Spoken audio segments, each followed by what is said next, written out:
Hello friends, good morning. સ્વાગત છે એક મસ્ત મજાના વ્લોગમાં. કેમ છો? આઈ હોપ કે બધા મજામાં હશો.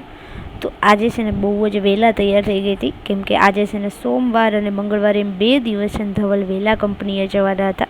મતલબ જે ગુરુ શુક્ર જાય છે ને એની જગ્યાએ કે આજે મારે સોમ મંગળ આ વખતે જવું છે, કેમ કે હવે પછીના જે આ વીકની અંદર જે ગુરુ શુક્ર હતું ને એ ગણેશ ચતુર્થી હોવાના કારણે, ગણેશ ચતુર્થીની ગણેશ વિસર્જન હોવાના કારણે ટ્રાફિક ને એવું બધું વધી જતું હોય, તો કે હું સોમ મંગળ બંને દિવસ જતા આવું. તો હું સવારમાં આજે વહેલા તૈયાર થઈ ગઈ હતી, રૂમ પણ સાફ કરી દીધો હતો થોડો બહુ, અને ત્યારબાદ મેં કીધું આજે તો થોડી કસરત પણ ચાલુ કરવાની. તો બધાની બહુ કમેન્ટો આવે છે કે તમે પ્રેગ્નેન્ટ છો, તમે બહુ જાડા થઈ ગયા છો, ભાઈ આવી બધી કમેન્ટો કરો છો, પણ કંઈ એવું છે જ નહીં, હું પ્રેગ્નેન્ટ નથી. તો એટલા માટે મેં કીધું ચલો થોડીક કસરત ચાલુ કરી દઈએ, અને આપણું શરીર એમનેમ વધી ગયું છે. એટલે હું ફટાફટ તૈયાર થતી હતી આજે. અને હું નોર્મલી છે ને તૈયાર થવામાં બહુ ટાઈમ નથી લેતી. રેગ્યુલર તો જો તૈયાર થવામાં તો છે ને બસ માથું ઓળો, પાવડર લગાવો અને બિંદી મતલબ ચાંદલો કરો ને સિંદૂર લગાવો, બસ 2 જ વસ્તુ કરું છું. અને હું છે ને બંને વસ્તુ બબે રાખું છું. મતલબ કે પાવડરના 2 ડબ્બા રાખું, એક નીચે રાખું, એક ઉપર રાખું. સિંદૂરની 2 જે સિંદૂરદાની આવે એ 2 રાખું, એક નીચે રાખું, એક ઉપર રાખું. એટલે મારે ઉપર જરૂર પડે ત્યારે ઉપર યુઝ કરું અને નીચે જરૂર પડે ત્યારે નીચે યુઝ કરું. તો આ રીતે બંને વસ્તુ હું યુઝ કરતી હોઉં છું. તો એમાં અત્યારે છે ને મને સિંદૂરની દાની હોય ને, મતલબ સેથા પેન્સિલ કહીએ આપણી ભાષામાં, તો એ સેથા પેન્સિલ નથી મળતી. તો એક આમ ગોતવામાં ચડી ગઈ હતી, અને એક તો ટાઈમ નથી અને એક તો મળતી નથી. તો ફાઇનલી મળી ગઈ. એટલે એકદમ નોર્મલી ચાંદલો, તમને લોકોને કયો ચાંદલો ગમે છે? ઓરિજિનલ બિંદી આવે એ ગમે છે, કે પછી આ રીતે કંકુનું કે કોઈ સેથા પેન્સિલનો ચાંદલો કરવો વધારે ગમે છે? તો મને તો છે ને કંકુનો ચાંદલો અથવા તો સેથા પેન્સિલનો એ રીતે કોઈ પણ ચાંદલો કરવો વધારે ગમે છે. તો કમેન્ટ જરૂર કરજો. ચલો હવે આપણી કસરત છે એ ચાલુ થઈ જશે. તો ઘણા લોકો કહેતા હશે ફરી પાછું ચાલુ કર્યું. હા, મેં વચ્ચે 1-1.5 મહિનો ચાલુ કર્યું, તો મારું શરીર એકદમ મેન્ટેન થઈ ગયું હતું, મને કોઈ તકલીફ પણ નથી. તો મેં કીધું ચલો હવે ફરી પાછું આપણે શરૂ કરી દઈએ. તો અહીંયા હું કસરત જે નોર્મલી પહેલાં કરતી હતી, વોકિંગ કરતી હતી, પછી એક્સરસાઇઝ, હાથની એક્સરસાઇઝ કરતી હતી, પગની એક્સરસાઇઝ કરતી હતી, બસ આ જ બધી એક્સરસાઇઝ હતી. જાણે ગોળ ગોળ ઘૂમતા હોય ને એવું તમને અત્યારે લાગશે વિડીયોની અંદર. તો બસ આ જ જે નોર્મલ કસરત છે એ જ કસરત કરવાની શરૂઆત કરી દીધી છે.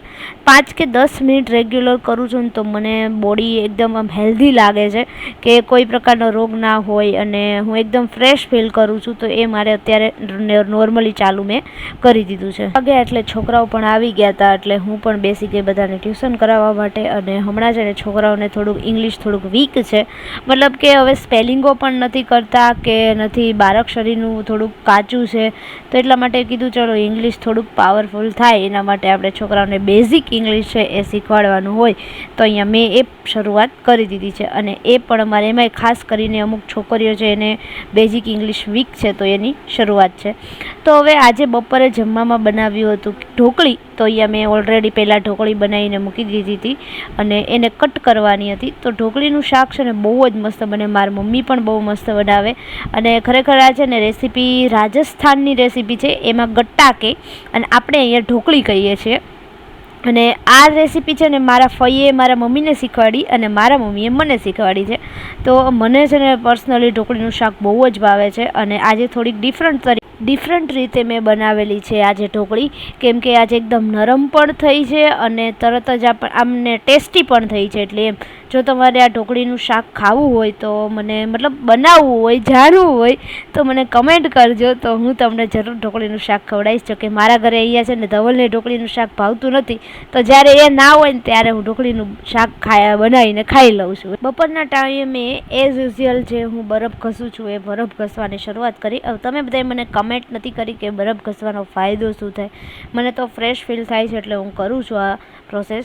તો હવે હું તમને તમારી કમેન્ટનો આન્સર આપી દઉં કે મને કોઈએ વ્લોગ બનાવવાની નથી ના પાડી, પછી મારે કોઈ ઝઘડો નથી થયો ઘરમાં, કે નથી મને મારા સાસુએ ના પાડી. તો આ બધી તમારી કમેન્ટો હતી, તો મને કોઈએ ના નથી પાડી. હું તો બસ એમના મસ્તી કરતી હતી કે વ્લોગ બનાવવાનું બંધ નથી કરવાનું. અને પ્લીઝ મહેરબાની કરીને તમે લોકો જે અપશબ્દ જે બોલો છો, જેમ ભાવે એમ બોલો છો, એ બોલવાનું બંધ કરી દો.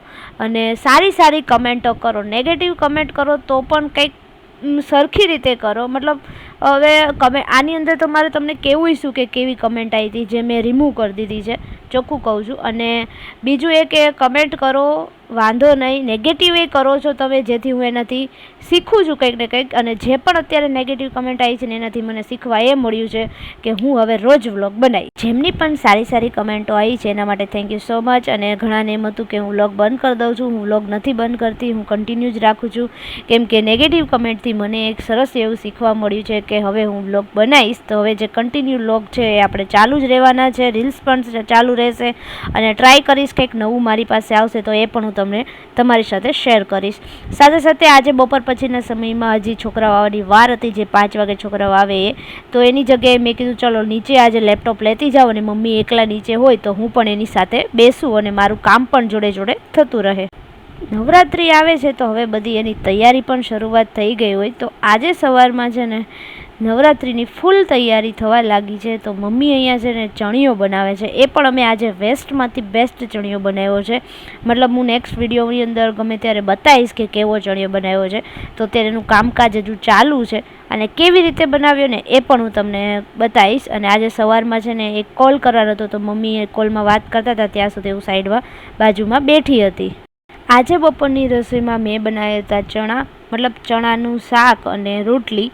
તો એમાં પણ હું જ્યારે પણ રોટલી કરતી હોય ને ત્યારે કોઈ પણ રિલેટિવ્સને અથવા તો મારા ફઈને, મારા મમ્મીને જ્યારે વાત કરવી હોય ને તો ત્યારે જ વિડીયો કોલિંગમાં વાત કરું, એટલે 2 કામ એકસાથે થઈ જાય.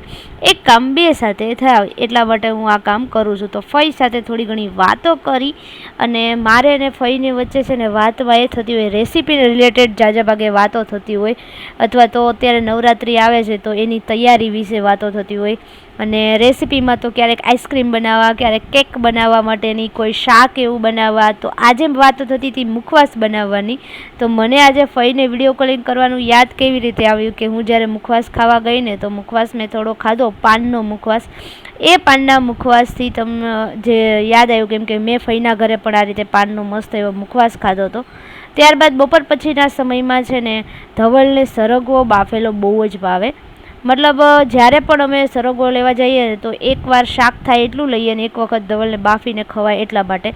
તો ખરેખર બધા એમ કેવી છે કે સરગવો છે ને એ બહુ જ ફાયદાકારક છે, બહુ જ એની અંદર ગુણ છે અને હેલ્થ માટે પણ બહુ જ સારો છે શરીર માટે. પછી કોઈ પણ રોગ હોય એની સામે સરગવો કામ કરે છે, આયુર્વેદિકમાં એવું કહે છે.